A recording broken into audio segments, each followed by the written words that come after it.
Hiduplah perindu surga. عن ابن عباس رضي الله تعالى عنه قال قال رسول الله صلى الله عليه وسلم قال الله تعالى من علم أني ذو قدرة على مغفرة الذنوب غفرت له ولا أبالي ما لم يشرك بي شيئا. Barang siapa yang mengetahui tentang aku, bahwa aku Maha Pengampun segala dosa, niscaya aku ampuni segala dosanya yang telah dilakukannya, dan aku tidak peduli selama ia tidak menyekutukanku dengan sesuatu apapun. Kisah penuh hikmah dari pengalaman hidup seorang hamba menuju pertaubatan. Kisah penggugah hati.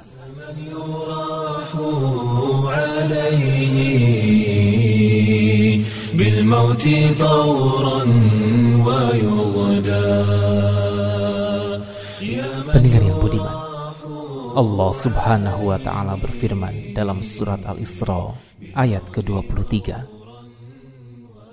wa qadha rabbuka alla ta'budu illa iyyahu wa bil walidaini ihsana imma yablughanna indakal kibara ahaduhuma aw kilahuma fala taqul lahuma uff wala tanharhuma wa qul lahuma qawlan karima. Dan Rabb-Mu telah memerintahkan supaya kalian jangan menyembah kecuali Dia, dan hendaklah kalian berbuat baik kepada ibu bapak kalian dengan sebaik-baiknya. Jika salah seorang di antara keduanya atau kedua-duanya sampai berumur lanjut dalam pemeliharaan kalian, maka sekali-kali janganlah kalian mengatakan kepada keduanya perkataan "ah", dan janganlah kalian membentak mereka, dan ucapkanlah kepada mereka perkataan yang mulia. Pendengar yang budiman, kita banyak membaca dan mendengar tentang kisah-kisah sedih, tentang kedurhakaan anak-anak celaka kepada orang tua yang menghitamkan ikatan keluarga. Hal yang membuahkan perilaku-perilaku buruk yang mengobarkan amarah. Beberapa perkara dan pertengkaran keluarga sampai juga ke pengadilan. Biasanya, pertengkaran antar individu dalam sebuah keluarga tersebut berkenaan dengan perkara warisan yang mengakibatkan terputusnya tali silaturahim yang diperintahkan oleh Allah Subhanahu wa ta'ala untuk disambung, menyebabkan terputusnya hubungan dan sikap masa bodoh seluruh keluarga terhadap ajaran-ajaran syariat. Padahal Islam mendorong untuk menyambung silaturahim yang merupakan sebuah tuntunan wajib bagi setiap muslim. Tersebutlah kisah tentang kasus dua orang bersaudara yang diperkarakan di pengadilan Saudi. Perkara tersebut telah memakan beberapa waktu lamanya hingga hakim memutuskan perkara tersebut. Rincian perkara tersebut adalah perselisihan dan pertengkaran keras antara dua bersaudara. Sang kakak telah mencapai usia 50 tahun dan dialah yang dikalahkan dalam perkara tersebut. Hakim telah memutuskan perkara berpihak kepada adiknya. Sang kakak terus menangis saat putusan hukum dibacakan. Dia menangis di dalam pengadilan hingga air mata mengalir membasahi jenggotnya. Maka, apakah yang membuatnya menangis? Apakah karena anak-anaknya tidak berbakti? Ataukah dia kalah dalam perkara tanah yang diperselisihkan? Ataukah sang istri yang meminta cerai? Atau bagaimana menurut Anda? Yang terjadi bukan itu semua. Yang membuat sang kakak menangis adalah kekalahannya dalam perkara yang sangat aneh. Dia kalah oleh adiknya dalam perkara perawatan sang ibu lanjut usia yang tidak memiliki apapun selain satu cincin dari tembaga. Pada asalnya, sang ibu berada pada perawatan putra sulungnya yang tinggal sendirian. Saat usia lanjut telah mendatanginya, datanglah sang adik dari kota lain untuk mengambil sang ibu untuk diajak tinggal bersama dengan keluarganya. Namun sang kakak menolak dengan alasan bahwa dia masih memiliki kemampuan untuk merawat sang ibunda tercinta.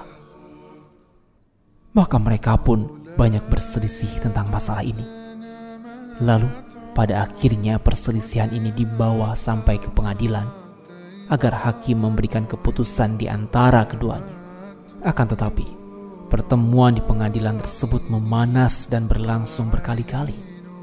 Sementara masing-masing bersikukuh bahwa dia yang lebih berhak untuk merawat sang ibu yang sudah renta itu.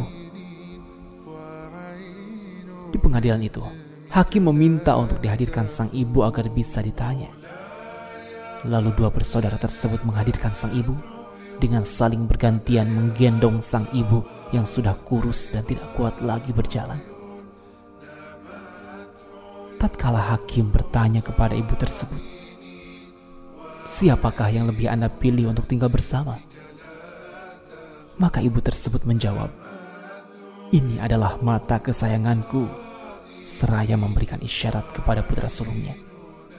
"Dan ini adalah mata kesayanganku yang lain," seraya memberikan isyarat kepada putra bungsunya. Maka sang hakim terpaksa memberikan urusannya sesuai menurut pendapatnya. Sang hakim pun memutuskan bahwa sang ibu hidup bersama dengan sang adik. Merekalah yang lebih mampu merawat sang ibu. Di saat hakim membacakan keputusan tersebut, sang kakak pun menangis sejadi-jadinya. Air matanya terus mengalir tanpa bisa dihentikan hingga membuat setiap orang di sekitarnya pun ikut menangis. Betapa mahalnya air mata yang dia curahkan.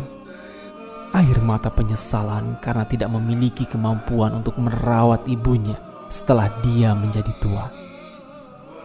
Betapa besar peran sang ibu untuk sebuah perlombaan guna berbakti kepada dirinya. Sungguh, andai saja kita mengetahui bagaimana dia mendidik kedua putranya, hingga keduanya sampai berlomba untuk merawat sang ibu, bahkan untuk menyelesaikan urusan itu, sampai meminta keputusan dari pengadilan. Sesungguhnya ini adalah sebuah pelajaran yang jarang dalam masalah berbakti kepada kedua orang tua. Pada saat ini, di mana berbakti kepada orang tua menjadi barang langka, bahkan sebaliknya, yang menyebar dan semakin marak adalah kedurhakaan demi kedurhakaan yang selalu terjadi. Surat-surat kabar pun tidak pernah kosong dari kisah kedurhakaan anak terhadap orang tuanya. Itu mungkin hanya yang terberitakan, maka yang tetap tersembunyi pun bisa jadi itu lebih banyak. Menangislah wahai orang-orang yang durhaka kepada kedua orang tua. Mudah-mudahan hati menjadi lebih lembut dan membuat kita merasa iba dengan ibu yang telah memelihara kita. Dalam hadis sahih riwayat Muslim dari Abu Hurairah radhiyallahu an, ia berkata, Rasulullah sallallahu alaihi wasallam bersabda, "Raghima anfu, summa raghima anfu, summa raghima anfu. Qila man ya Rasulullah?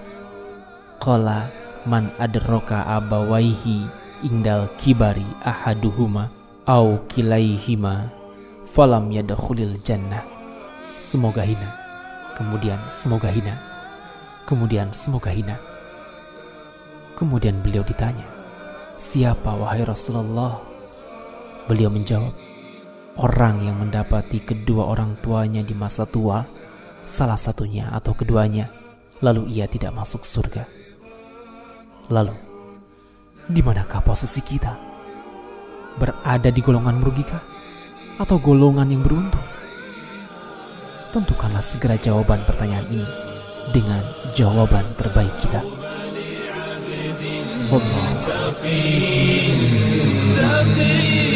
لم يألو في الخير جهدا